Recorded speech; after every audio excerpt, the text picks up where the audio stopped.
Saunas and ice baths are increasing in popularity, but are they really crucial for a healthy lifestyle? Stick with us in this podcast and we're going to review the evidence and see whether it is something that you should include within your daily routine. Hi everyone and welcome back to the Chemist Couple podcast with Lee and Jess. Now if you're new here, we are practicing pharmacists within the UK and we just review evidence-based medicine and just see whether you should apply certain principles to your daily routine. And this week we are discussing hot and cold therapy. Normally you would associate hot with saunas, cold therapy with ice baths, cold plunges. At the moment, we actually don't exercise or practice any of these within our daily routine. So we thought it'd be beneficial for you listening and us to see whether it is something that we should include. Yeah, of course. Yeah, so we're going to go through the benefits, maybe some negatives or disadvantages or things that aren't as clear, and then whether we're going to include it into our routine and whether, well, that's for yourself to decide whether you should include it into yours. So I think we should start with sauna. Yeah, good. No, yeah, so this is the one I've mainly researched around. Now, sauna, I believe, is a Finnish word. I think it's pronounced sauna, but I think it comes from the origin that it's like a pan-built cabin and then it's got heat in it so you can enjoy the benefits that it does have. And a big thing around sauna therapy is its benefits relating to cardiovascular disease. Now, I don't know whether you looked into it at all. I didn't really look into sauna. I just had a quick look. I mainly researched cold plunge and cold therapy, which we'll obviously get onto after this. But obviously with both cold and hot therapy, there is a physiology behind it, which we know that it activates the sympathetic nervous system or the parasympathetic nervous system like long term. So, you know, obviously, yes, they do have a role, don't they? And they do a lot of different things. They do. And there's a big social side to both things now, especially ice plunges or cold plunges are coming up. Yeah. But in terms of sauna's been quite a social activity for a while. We went to Norway, when was it, last year? Or the year before, I think it was. And there was little sauna villages where we went. You could interact with people. Again, normally in combination with sauna are cold plunges. So we jumped into one of the fjords and went back into the sauna. But going back to the cardiovascular benefit, it's been known for a while that this could have been linked to sauna therapy. And the reason why, looking at all the studies, is that it does emulate exercise to a degree. And we know exercise has got so many benefits, both physical and mental. And when you look at what sauna is doing is it increases your heart rate, similar to exercise. It'll normally go to like 100 beats per minute in most people. It could go up to 150, depending on the intensity of the sauna, heat, which we'll go into. And then it basically increases circulation, endothelial function, and it's got a lot of benefits. Now, one thing I would say is I am not telling people out there who go to the gym to swap that straight away for sauna therapy, because you won't get the benefits of loading your joints, skeletal muscle hypertrophy, or VO2 max increases. But if you are basically unfit, or I've got to be careful with this one because I'm not advising people who don't do any exercise whatsoever to jump straight into a sauna. And I don't advise that with cold plunges because, as we will allude to, they are both stresses. Yeah. Highly stressful for the body. But if you are maybe not as active as you should be, you haven't got any health complications, including a sauna visit, 20 minutes, give or take, within your week, I think that has a great benefit to cardiovascular health. Yeah, I would agree with that. Like you say, we don't really actually do it at this moment in time. There is a sauna that's just opened up, isn't it, in Liverpool, where it's like a drop-in session. And so that's one of the reasons why we wanted to look into it, because it's just on our doorstep. We don't do it at the moment. And we were thinking, oh, would it be something that we could possibly do? And to be honest, we did really enjoy it when we went to Norway. It was fun. And like you say, it was a more of a social thing where people, you know, you sit in the sauna and you can have like a chat with people and meet new people. And then I do like the feeling of jumping into a cold plunge, you know, when we did jump into the fjords and, you know, in this instance, it would be jumping into the dock at Liverpool. I like the adrenaline rush that you get, and it's like a challenge. So it is. Yeah. And with sauna therapy, for example, there are it's got a greater evidence base. It's been around for a long period of time. There are more studies in generalized populations. You will find a lot of the studies are sort of tracked back to Finland because it's a big culture there. A lot of them are still in men, but they do tend to have a lot of cohort studies, even randomized control trials over long periods of time. I've seen cohort studies over 20 years, and they have like a dose relationship. So the more you do, the more it has a benefit. And that's in terms of cardiovascular disease prevention and all-cause mortality. So if you actually look at it, I think the benefits stopped, give or take, 4 times. I was going to say, so is there like a optimal amount of time you should be going a week to the sauna? Yeah, so there was a study where they compared visits of 1 time per week to up to 4 to 7 times, and there was an increase going from 1 to 4. I believe after 4 it started to tail off. And in terms of duration, I think 20 minutes was a sweet spot. Right, okay. And if you do that in one session, I wouldn't advise you do 4 20 minutes worth within one session. I think that's detrimental in some ways. But I think if you do 20 minute sessions throughout the week, and when you have, the temperature as well. I was going to say, what was the optimal temperature? So we're normally doing 80 to 100 degrees. Right, okay. And there are different types of saunas. There's a dry sauna and a wet sauna. So that's all based on relative humidity. A wet sauna is basically, I wouldn't say a steam room, but when you go into a steam room, it's harder for you to sweat. Whereas if you go into a dry sauna, it's mainly temperature, so you can perspire. I think that's the more beneficial approach. I think there's there's more robust evidence within a dry sauna. I just think it allows you to perspire.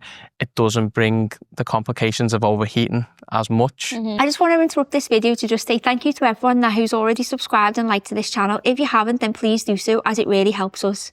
Also, if you follow us on social media, the links will be down below. As always, this is for informational purposes only and shouldn't be used in substitute for seeking advice from a medical professional. Yeah, so I think that sounds good. I would just say, and we did discuss this just this week when we were looking at it, in terms of there are cohorts of patients that we probably wouldn't recommend going to a sauna, because of the loss of not only water, but also like electrolytes, potentially salts and things. Yeah. That's a good point. So anyone who goes into a sauna should make sure you are adequately rehydrating at the same time. If you are someone who is on medication, potentially those that already increase water loss throughout the body, then it would be quite dangerous if you do go in there and you're not hydrating yourself to a capacity.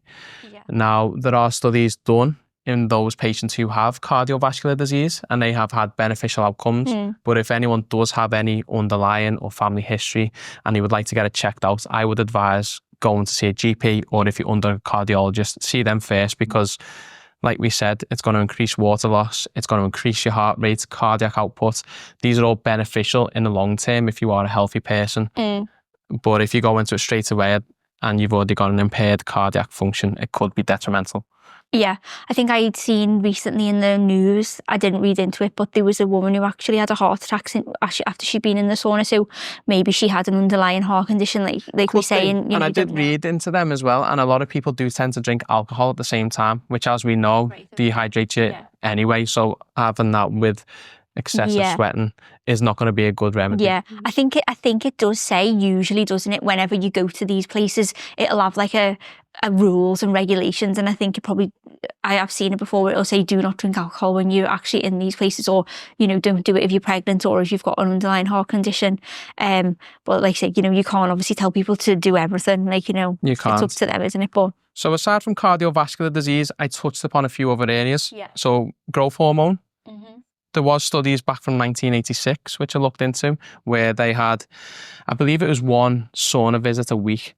And in comparison to the control group, growth hormone spiked by 16-fold, I believe. And the more times that you went to the sauna, you did eventually acclimatize to it. So your body didn't release the same amount of growth hormone after each visit, but it was still a 2 to 4-fold increase. So that could be beneficial in terms of muscle build and strength training.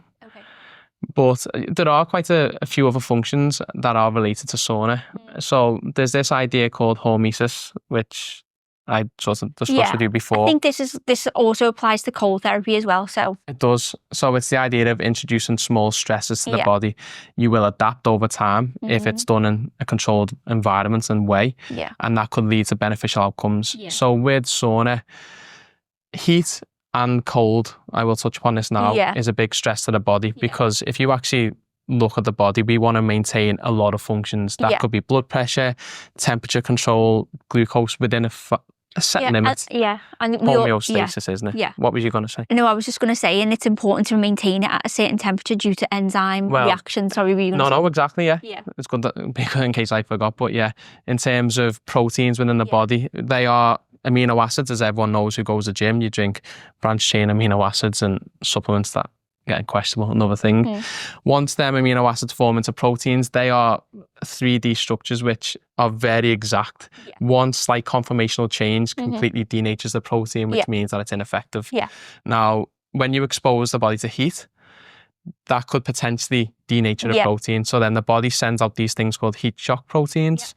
And the idea of these is to try and prevent degradation, prevent it from unfolding, and try and repair any damaged proteins within the body. And there's a theory that if you expose yourself to heat regularly in a controlled way in a sauna, that you will improve your tolerability to heat, increase the production of heat shock proteins. And there was evidence when they did measure for this over a period of time, it was significantly increased. Over 30% at least. Right, okay.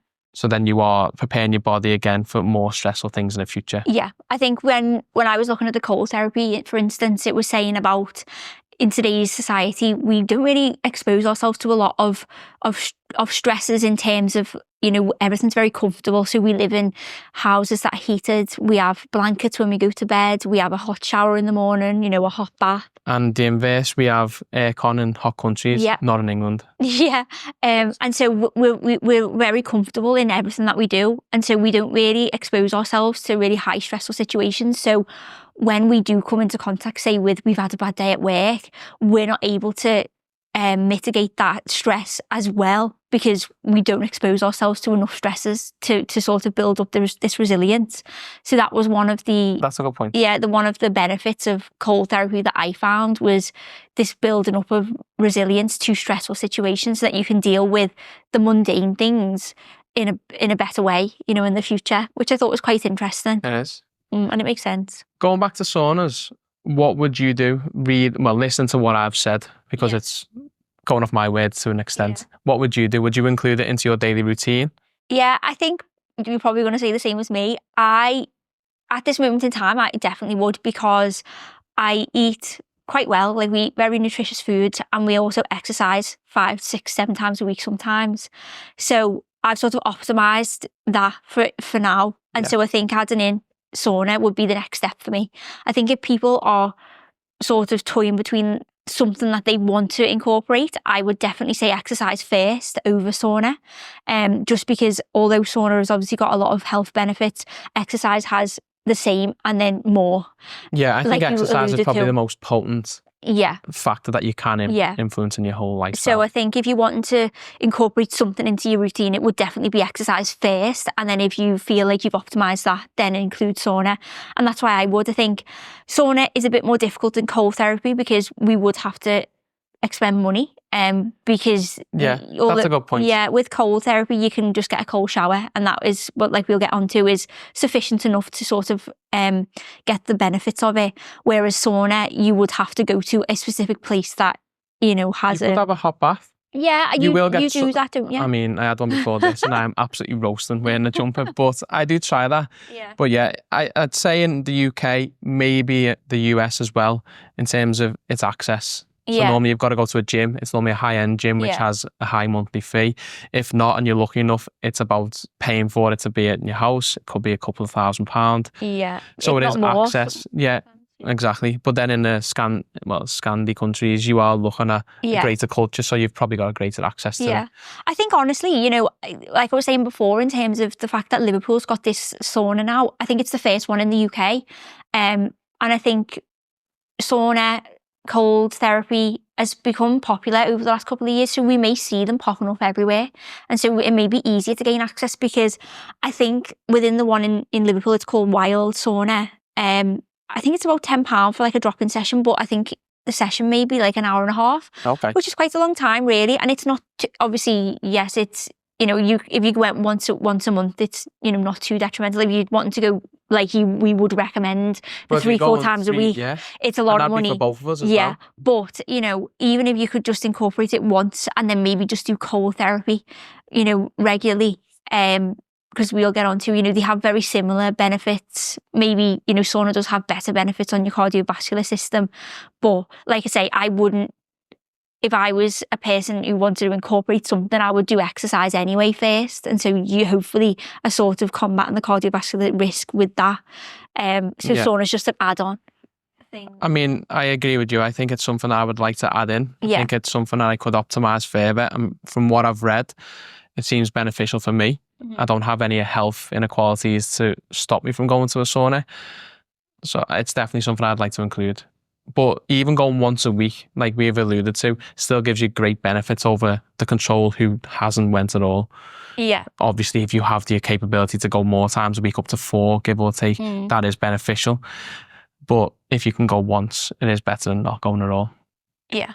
Right. Now, I think it's a good time to come to cold therapy because I think you're ready for that one. Yeah. So, yeah, cold therapy, like we've sort of alluded to, can include cold showers, but it's also ice baths. They're really popular at the moment. I think during lockdown, they became very popular where there was all like companies like Lumi, where they were, you know, it was they were very popular, weren't they? Where they would just blow up baths and then you put like the cold water in or whatever. But then also cryotherapy chambers. So they're where you're exposed to very extreme temperatures, so like -30 at some times, maybe even, you know, but for very short periods of time.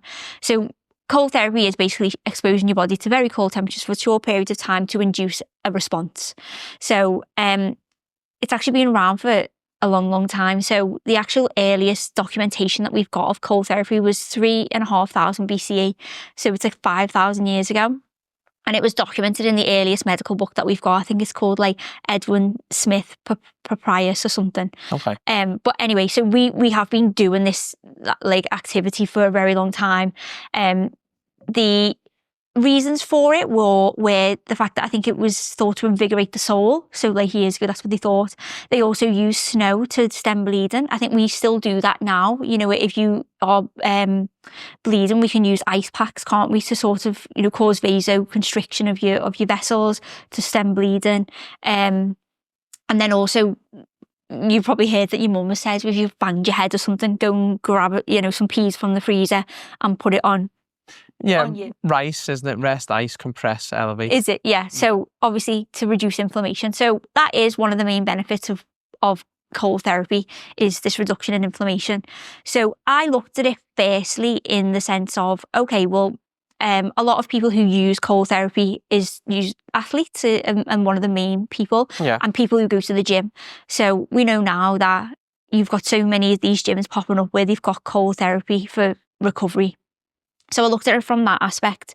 And yeah, so obviously it makes sense in terms of it does reduce inflammation. If you put something cold onto an area where there is inflammation, it causes, like I say, vasoconstriction, which then reduces blood flow to the area, which is going to reduce the inflammation.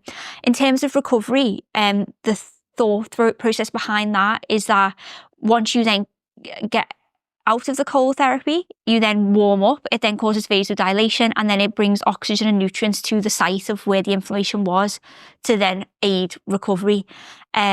There was a few studies where I found that there was a benefit on DOMS, so delayed onset muscle soreness. I did have it this week, and that's why I was looking into it to see, like, is there anything that could help me? But to be honest, a lot of the studies in ice therapy or cold therapy, there does need to be more studies on it. A lot of them are done in cold water swimmers. So these are people usually in Nordic countries, in Finland, you know, Sweden, Norway, places like that, who actually swim within waters for like long periods of time. So they tend to be fitter, healthier people anyway. So a lot of the studies have been done in those individuals. Normally in men as well. Yes, they're normally in men. And then normally the actual conditions are very different in studies. And so the thought was, was it the cold therapy that was causing all the benefits, or was it the actual fact that these people were tended to be healthier individuals in the first place? It was sort of conflicting. Okay. but saying that there is a lot of health benefits that we do believe that cold therapy gives. So boosting immune system is one of them. Obviously, if we go into the cold therapy, it does release adrenaline, and so it does, like I said at the beginning of the podcast, it fires up your sympathetic nervous system, which is your fight or flight response. And that's why really, people who have got heart conditions or people who are sensitive to, anxieties and things are probably not the best people to do that, because it does cause a stress response. And it's that adrenaline or noradrenaline which then triggers the brown adipose tissue. Yes. So the brown adipose tissue is one of the other benefits. Do you want to talk about that? So I looked into brown fat, because when we treat fat, same with a lot of things in medicine, we just categorize it as one umbrella term, don't we? But fat is made up of brown fat, white fat.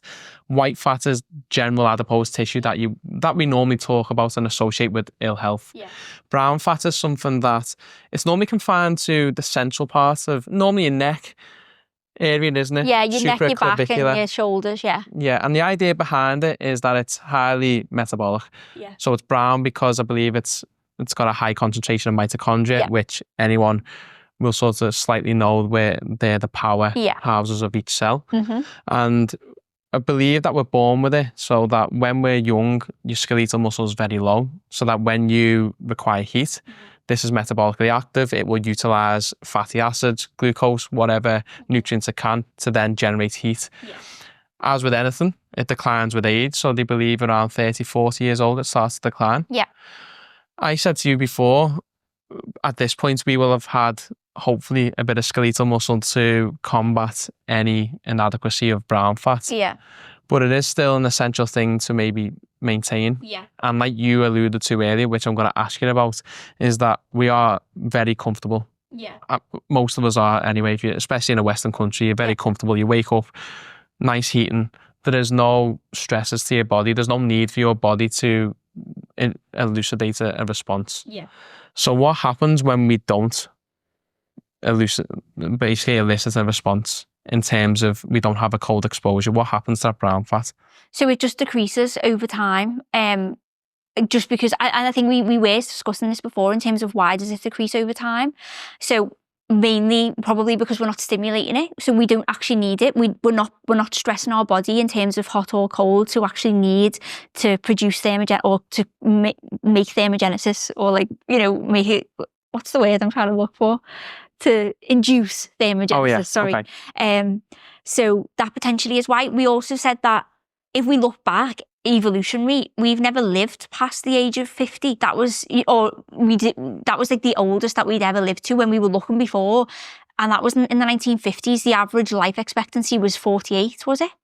That's what I was saying on there. Yeah, and so it could be to do with the fact that actually we just didn't need it past that age, because we didn't tend to live beyond middle age. And so that might be a reason why it just declines. But the important thing is that if you do expose yourself to cold, it can increase your brown fat.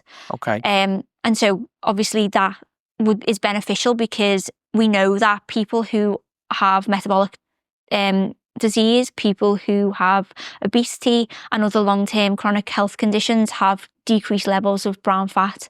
And so it's important obviously to increase that, because like you say, it's metabolically active. It's involved in glucose metabolism, and then it also in fatty acid metabolism. So I think that's one of the actual benefits of sauna that they found in some studies was this reduction in ApoB, which is the bad cholesterol. We have discussed this in a previous podcast, but it's probably to do with the fact that cold therapy does increase your activity of brown fat, and then also increase the levels of brown fat, which will then use fatty acids to produce heat, basically. So it could be one of them. Yeah. Do you find it weird that we don't really discuss it in medicine or training? Yeah, it is. And I think we've listened to a couple of podcasts, haven't we, over the last couple of days, and one of them was talking about this. So it was a GP who does a podcast, and he was saying that in medicine we just sort of we were so focused on to producing medicines and things that are going to help people, rather than actually look back at, well, what have we been practicing for, so many thousands of years? Clearly they must have a benefit too. Obviously we're never going to say to, swap out cold therapy for, potentially taking a statin if you have familial hypercholesterolemia, for instance. But in conjunction with other things, these things can may be beneficial. And we sort of in medicine, because we're so fixated on, advancing and doing new things potentially, we don't really look into the past and see, well, what have we been doing for thousands of years? I think that comes back to treatments as opposed to prevention again. Yeah, it's that idea. yeah. And I mean, medicine has obviously advanced to a stage where life expectancy now, along with sanitation, has increased it dramatically to a point where, like you alluded to before, have we evolved too much over too short of a period of time where we can't cope as a species? But yeah, definitely there are things that when we are researching these podcasts are things that I've never really drawn too much attention to. But going back to brown fat, so if you utilize it through the idea of exposure to cold, we are going to increase it, and it is beneficial later on in life because of all the things you've listed. Now, when you look on social media, you look at all these people going through all these ice baths. Does it need to be that cold, or is that just something that they're creating? From the studies that I've looked at, no, it doesn't need to be that cold. So cold water is actually anything below 15 degrees. And the reason for that, or why it's classed as cold water, is that anything below 15 degrees can induce hypothermia. So hypothermia is when your core body temperature is that low that it's detrimental to your health. And so that's why 15 degrees is a good temperature to be. Like I think between 10 and 15 was the most optimal. So you can go down to 10. And then in one of the studies that I looked at, it was actually a meta-analysis of 9 different studies where they were looking at the ideal temperature and also duration. It said about 10 to 15 minutes was optimal. Now, it didn't actually say whether that was all in one go or whether that was over, a period of a week, say. However, I have looked at or listened to Dr. Susanna Soberg. Yeah. So she's the one who's come up with a lot of cold therapy studies. Yeah, she's got a lot. And she was saying that, you don't have to be in somewhere for a long period of time. If you just do a cold shower for 30 seconds of a morning, that's shown to be as beneficial than people who did it for 90 seconds. So I think, again, it's one of those things that if you have access to be able to do it for longer periods of time, then, maybe have a look into it a bit further. But it's looking at even just small amounts over, a couple of days during the week could be beneficial. Yeah, the number I've heard is 11 minutes cumulatively over the week. Was it? Okay, so yeah, that was, again, I don't know how accurate that value was. Yeah. But like you made a good point before the podcast, and you said about cold water therapy being something we've stayed away from. So it's been around for give or take 5,000 years at the moment.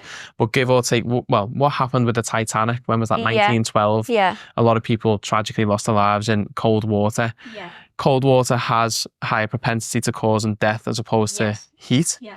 So you made the comment that a lot of people stayed away from it because of the ethical reasons relating to the Titanic and this fear of cold water therapy. So again, that was spoken about by Dr. Susanna Soberg, where she said, and again, like I said before, there isn't many studies on cold therapy. I think in all the studies that I was looking at, the conclusion was basically, we think that there may be a benefit, but more studies are needed.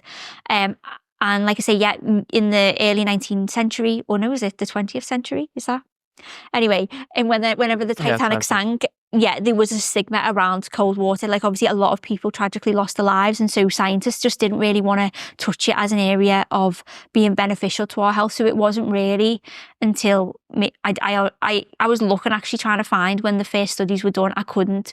But obviously from whatever this doctor said, it potentially wasn't, it's not that long ago, maybe a couple of decades ago, that we really started to look at cold water exposure. But like I also say, a lot of the studies are done in cold water swimmers, so in men who practice it as a sport. And so we really, and I think it's like everything in medicine and everything in health, it's so difficult to categorically say that it's definitely the cold water exposure that has given all these benefits, other than okay, well, it could be the fact that these men are, active, or they're eating a very good diet, or, they're good at maintaining stress levels, so that's why it says that more studies are needed. But I think from what I've read, it sounds really positive. I think, it's an inexpensive way. Most people have got access to cold water, and like hot, everybody can expose themselves to cold. And I think, like I said before, even if, for me personally, I like the adrenaline rush that you get, and it's like, and you feel like you've done something, and I think it does build resilience. And if it's doing something hard that you really don't want to do, it makes hard things seem a bit easier potentially within your day-to-day life. It does. I mean, there's been a lot of links to the effects of dopamine being, I've heard 8 to 9 times higher than if you were to take certain illicit drugs. Yeah. That's another potential why a lot of people. And the good thing about, so we say about stressful situations, if you are experiencing chronic stress, we know that that's detrimental because there's no real off switch, but then it's increasing all these hormones, cortisol, in volumes that they shouldn't be really released. With cold exposure, it's that weird, it's acute. So we can turn it on and off. You go into the water, you can come out. Yeah. So I think that's why it's beneficial. And like you said, we've never been designed to live in houses that are so well regulated to the extent that they are now. We do live a comfortable way in the 21st century in a lot of countries, that is. Yeah. And I think from what I've read, it is something I would do. Mm-hmm. Again, because I'm healthy to a great extent, it's something that I can easily go into. Yeah. I wouldn't advise anyone jumping straight into real cold temperatures. I think it would be something you would gradually go into, increase your exposure. It wouldn't be something I'd compete in, because people, in terms of ego, where they'll go into one tub and say, I'll do you by 10 minutes. Yeah. Because as we know, cold water, cold therapy does reduce blood flow to certain regions of the body, and that's why you get frostbite in certain places on the planet. Yeah.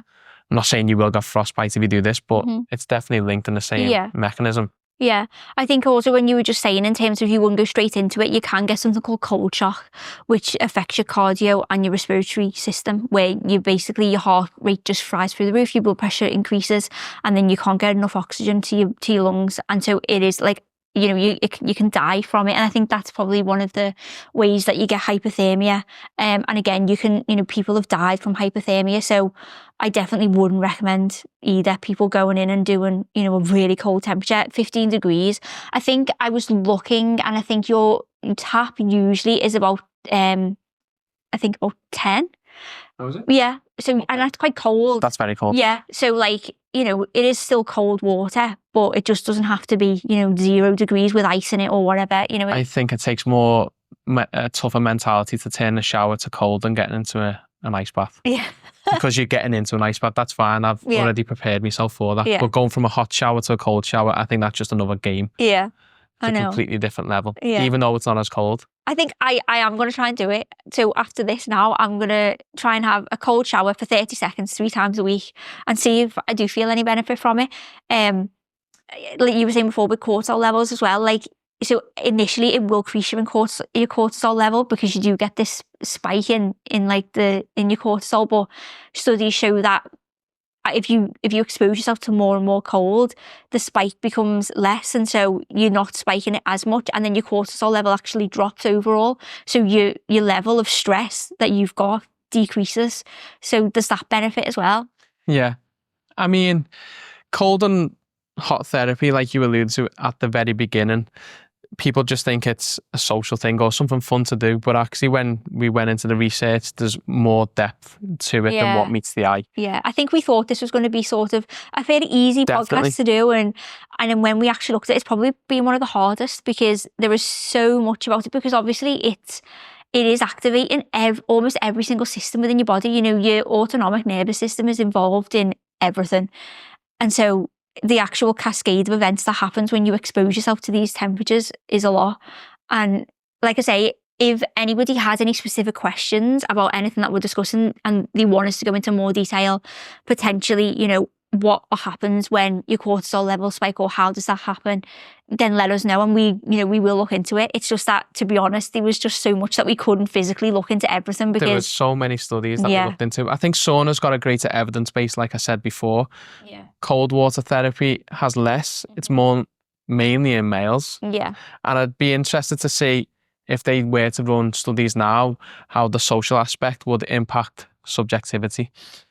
Because I mean, that's a big thing. Like you just said then, you wouldn't mind going to certain things to do highly stressful events because other people are also doing it. You feel companionship, camaraderie, all them things. And that will also add to the experience, which could increase the health benefits of it.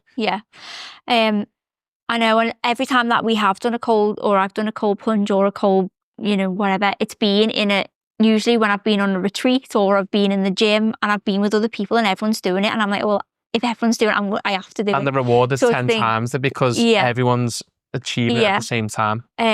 But even, like I said at the very beginning, cold water therapy can be cold water immersion. So like, in an ice bath, or it could be cryotherapy, or it could be cold showers. But it also just means exposing yourself to more colds. If we are cold, then it does induce this stress response. And so even opening your window an hour before you go into bed to make sure that your room is cold, or not putting your heating on for like an hour, if you usually would, like leaving it another hour to be a bit cold, be a bit uncomfortable, obviously, within reason, and don't it can't be like an ice block in the house or whatever, but just exposing ourselves to more like cold may be beneficial. And one point I want to go on about is diurnal sort of temperature cycles. So like you just said then, before you go to bed, maybe open the window, increase the airflow, reduce the temperature.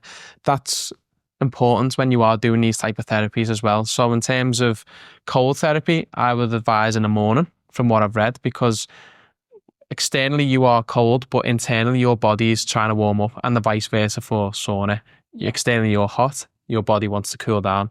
So you want to be cold before you go to bed. And then the reason you wake up in the morning, well, not the sole reason, but one of them is that your temperature does increase. So you wouldn't want to disturb that cycle too much.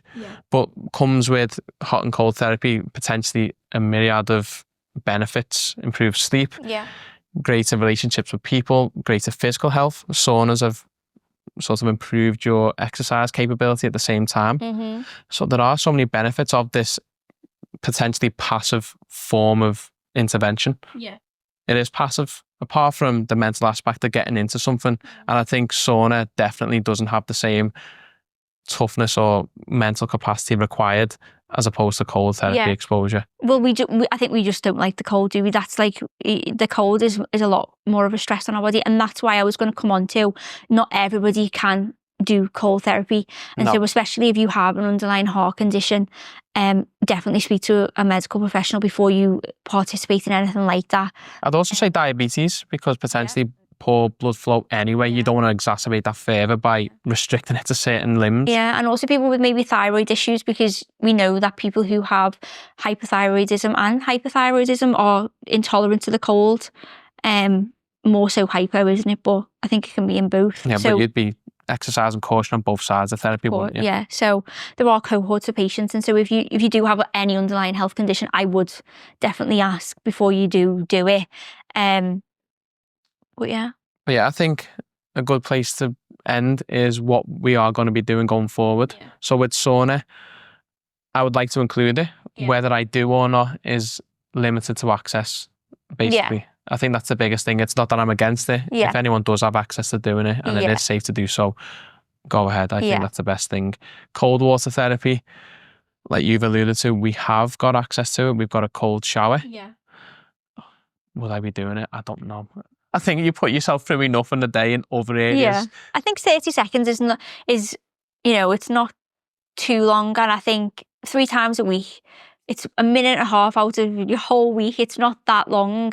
And it's one of those things, is that if it's not for you, then it's not for you. You don't have to continue with doing it. But if you feel a benefit from it, then by all means continue to do it.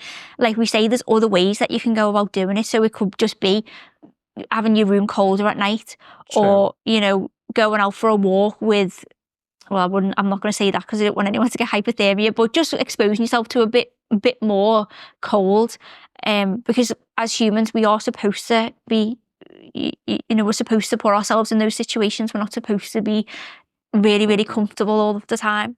And a lot of the benefits from both, you won't be able to physically assess unless you go into a medical environment. Okay, subjectively, you can say, oh, I slept better, I have done this to a greater capacity, but you couldn't see how you regulate thermogenesis, whatever. Yeah. So I think that's the only limiting factor with cold water therapy. If you're going to do it 3 times a week, besides how you feel, you wouldn't be able to see the other benefits of it unless you go for blood tests or other monitoring. Yeah. Is that something you're going to do go forward? 3 times a week? 3 times a week. And then the same with you in terms of if I have access to a sauna, then I am going to... That's what you meant, I've got to do it. Oh, no. I'll do the cold water. No, I'm going to do it then, if you're doing it. I think I've got to pick it on the 3 days that I don't want to... well, that I'm not looking forward to. So the 3 hardest days of work, I'll do it. Yeah, I think so. Because then the whole day is awful. Because this was before we even looked at into cold therapy and saunas. I've been like washing my face with really cold water in the morning to sort of wake myself up. And I like doing that. Obviously, it's not the same as being in a cold shower, but I think you do feel invigorated when you're in cold. It does wake you up, and so I'm just going to try it. See if it doesn't work. Like say I can just stop doing it. It's not detrimental to anything that I'm doing, but it could add to your lifestyle. Yeah. Okay, well, I think that's a good point and place to end. Yeah. So, as always, thanks for listening. If you have any comments or any queries about what we've discussed or any suggestions of what we should discuss in the future, please leave them below or email us on the link. And we'll see you next week.